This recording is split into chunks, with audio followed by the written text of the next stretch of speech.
Si l'on disséquait l'intellect de l'étudiant collégial moyen, on se rendrait compte que les stratégies d'apprentissage ne sont pas intrinsèques et ne sont pas non plus nécessairement apprises et maîtrisées lors du passage sur les autres paliers d'éducation.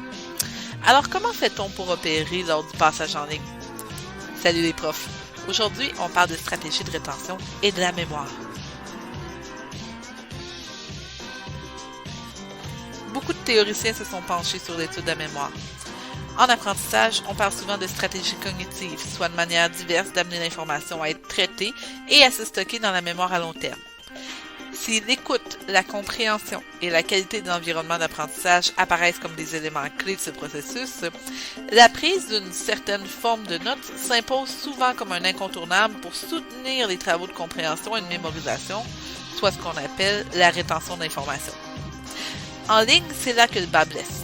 En effet, la technique de prise de notes, déjà bancale, est compliquée par plusieurs facteurs, notamment la méconnaissance du travail au clavier.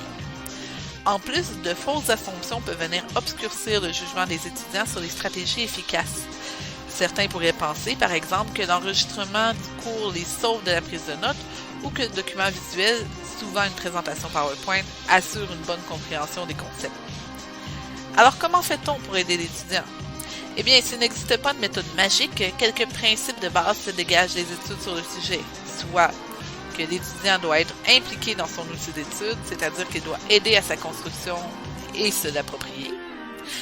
L'outil d'étude doit être validé dans le sens où l'étudiant doit pouvoir confronter ses notes à une situation concrète pour vérifier qu'elles contiennent toute l'information nécessaire.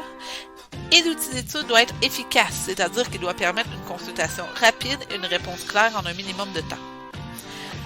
Naturellement, ces éléments s'appliquent à tous les paradigmes d'enseignement et de prise de notes.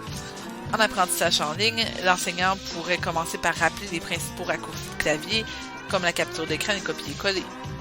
Qui plus est, il peut suggérer, voire enseigner, une méthodologie efficace et une forme d'outil alternative aux notes rédigées.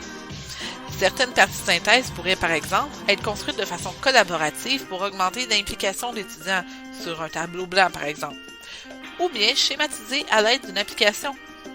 Des exercices pratiques et des évaluations formatives plus fréquents pourraient aussi permettre de valider des notes de cours.